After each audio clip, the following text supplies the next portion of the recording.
is up, Internet? It is Sleeping In with Matt Freed. Happy Halloween to everybody! Now, if you live in New York City, you know that Halloween is one of the biggest party days of the year. You also know that Halloween happens to fall on a Sunday this year and not a Saturday. So I'm assuming that right now you are, male or female, probably watching this with a hangover, still wearing your sexy Little Bo Peep costume. On today's episode, we have my very good friend, Mr. Donnie Vomit, the MC of the Coney Island Circus Sideshow. Freak Show! Perfect for Halloween. Truly one of the great paradigms of this day and age in New York City counterculture. This guy, aside from being so well known for his act of the human blockhead where he nails a nail into his face, amongst other things, he's also the spokesman for Coney Island Lager Beer, and he tours with traveling freak and burlesque shows all around this great country. There's not really much more that I can say except here's the episode. Please enjoy. Happy Halloween. By the way, if you have a dude's phone number in your cleavage, well, you know what? I'll let you figure it out on that one. Anyway, happy Halloween, everybody. Here's Donnie Vomit. Enjoy! You have the one, the only, a gentleman, a scholar, a scoundrel to some. The MC of the Coney Island Circus Sideshow, Mr. Donnie Vomit, is on the program. Hello, how you doing? Donnie, thank you so much. Did you write that yourself, that intro? I did. I improvised it the whole way. You did? I was improvised? Yes. That was great. Oh, I'll steal that from you. I'm going to do that for somebody. All right. Yes. That's really good. Oh, thank you very much. $2,000 of improv education. So Donnie, talk a little bit about your work in the Sideshow Freak. What's the like moniker, like the freak show business, the sideshow business? It's called Sideshow right now. I mean, basically, from what I've been doing for the past 6 years, I've been hosting the Coney Island Circus Sideshow. Right.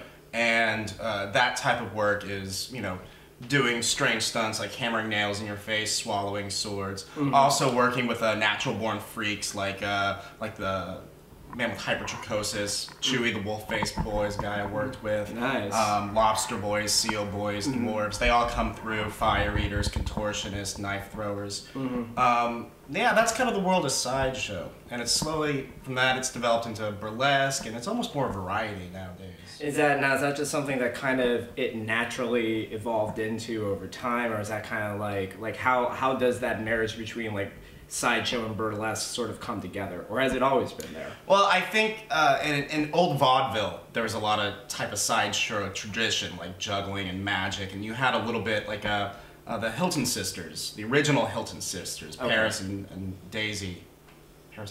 Violet, not Paris. That'd be mixed up. They got mixed up. Daisy and Violet. That's a sideshow, but it's a whole different kind Daisy of and Violet were a pair of conjoined twins. Yeah. And they went on the vaudeville circuit, and they also worked in the freak show circuit. Wow. And so there's always been a connection between the two.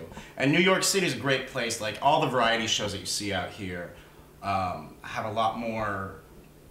There's not as many rules to it. You see a nice mix of strange stuff at almost any show that you go to. So there is such a thing as like a conservative sideshow then?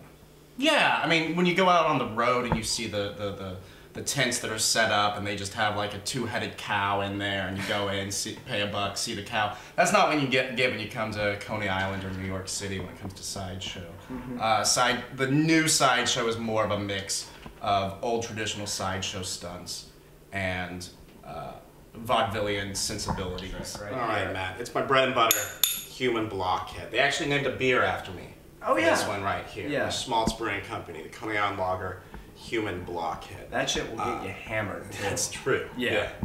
What you need for human blockhead, couple things, hammer, nail. It's a solid steel nail. That one's actually been chromed to make it nice and pretty.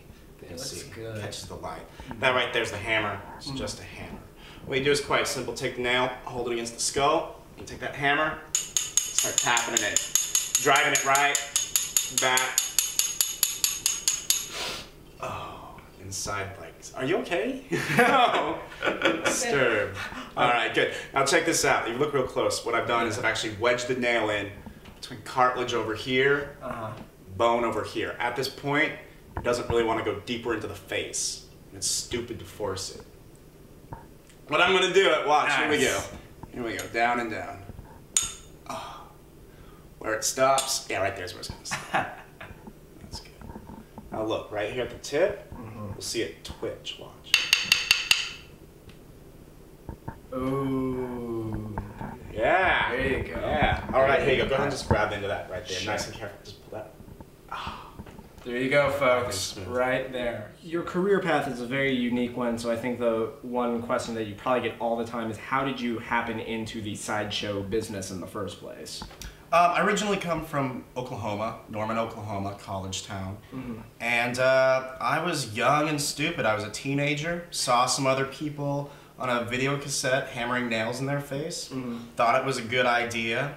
Me and a group of my friends got together, started put together our own little sideshow, taught each other tricks. We found information from books, from the internet, and from just making it up as we went along. Like I was really a story of like when they say don't try this at home. I was one of those people that was trying it at home, and luckily I never hurt myself that bad. Right. I've had friends that have done quite stupid things in the sideshow world that have been injured pretty severely. Like I've just how? been one of the lucky ones that made it through. I've seen people with third-degree burns from like over their face from eating fire, breathing fire. Sword swallowing is one that gets every year. One of the sword swallowers in the business ends up, you know, getting nicked in some way. There's a scare out there. Ooh. What's the worst that you ever personally experienced? I've actually broken out my front 2 teeth Oh, wow. on a mouse trap. Ow. I've cut off the tip of my tongue in a raccoon trap.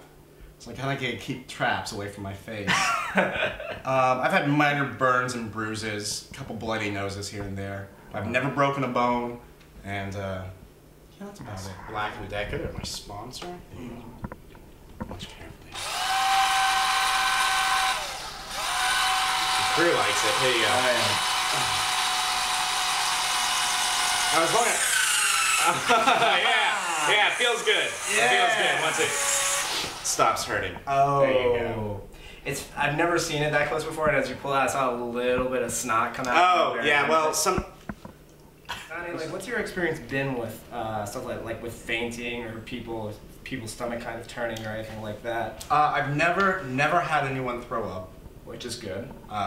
Been very close. I've had some people faint before, but it's really interesting the different reactions you get from people from having people coming and seeing the sideshow in Coney Island compared to taking the show on the road to like a bar or a nightclub or some type of theater venue. Yeah. Because when you mix it in with other acts such as magic tricks and you know, beautiful burlesque women, when you get to something like hammering a nail in your nose, you know, it's not all disgusting. It's a fun act to perform. Yeah. But you get people that are a lot more shocked when they're not expecting it. So with like a New York audience, because they kind of go in knowing what to expect, they're less shocked? Yeah, people come into the sideshow expecting, like they're expecting a challenge. Like they'll be like, go ahead, try and shock me. And then you do it, or as opposed to, I know what's going on, and someone's doing something quite bizarre. Yeah, in the sideshow world, at least from where I come from, is I want it to be a fun experience. Right. I'm not out there trying to actively offend people or trying to, like, I'm not trying to make them faint, I'm not trying to make them throw up. Right. I'm trying to make them get a little ooh and then laugh. Right. You know, that's what the job is. I'm not going for straight up shock. You'll never see blood in one of my acts. It's all about having a fun time and seeing kind of what you can get away with. Pushing the boundaries, you know. So when you got into the sideshow business professionally, did that at all change anything personally about your life at all? Like, was there a different perception, I guess is what I'm trying to see, or like a sense of acceptance? Yeah, I started working professionally about 6 years ago when I got my job at the sideshow in Coney Island. That's when I gave up all my other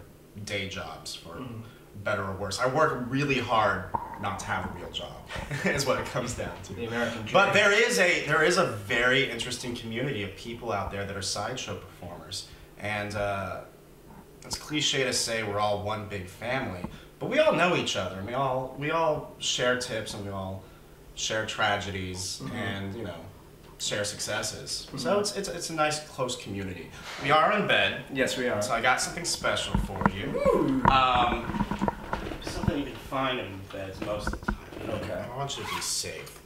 And there is Nothing safer than one of these. Oh, Donnie, thank you so much. Yeah, but let me show you how to properly use this. If you ever decide that you want to start jamming stuff into your face, Right.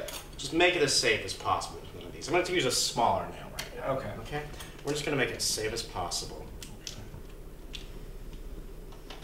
with the condom. Now, there's actually a lot of these floating around down in Coney Island, as you know. Oh, yes. This is true. They're actually so much they have a name for them out there.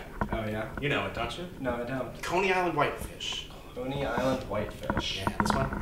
Snap. Scott Baker. Scott Baker. No, it's his. Here you go. So if you ever try it, make sure you keep it as safe as possible. Here we go. Human blockhead. Just like so. Now the cool thing is that it's ribbed for my pleasure. Oh, it feels so good. Oh. My crew Yeah. is slowly dying. I know. They're glad they signed on for this one. There you go. Hold on. You know what? I used to do this at shows. Yeah. And I would have people throw up condoms on stage for me to use. Not used Really? ones, mind you. Right. But I stopped doing that when someone threw up with the warming lubricant on it. Yeah, it's like this all night long. It's horrible. God, Okay, that's disgusting. Let me get rid of this. Hold on. Are you alright? I can hold it if you need me to. I'm sorry. I'll finish up. Hold on. There we go. Oh no, Matt. What, Donnie? Hold on. Hold on. Hold on. There we go. Safe sex, kids. Safe sex. Ooh. Summer, it's just on with the summer season, so people Yeah, can go see Sideshow's closed up for the summer. If you want to follow me and my exploits through the winter, you can go to humanblockhead.com. Okay. And that'll Sorry have about that. all my my performances and appearances. Gonna be on tour in November, so you might be able to catch me. Nicely. Nice. Very nice. Donnie, thank you so Cheers. much. Cool. Thank you. And to everyone out there on the internet, hope we didn't make you too sick.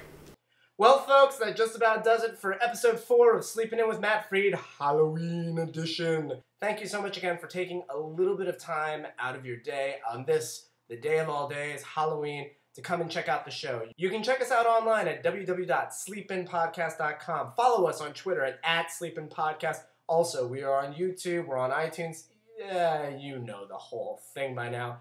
Have a great week, have a great holiday, and call that guy. Seriously. You call that guy right now. Just pull that number right out of your cleavage. Give that guy a call. Piece back the story a little bit together. Figure out what happened there. Because you know what? Miracles happen there. Surprises happen there. Love happens there.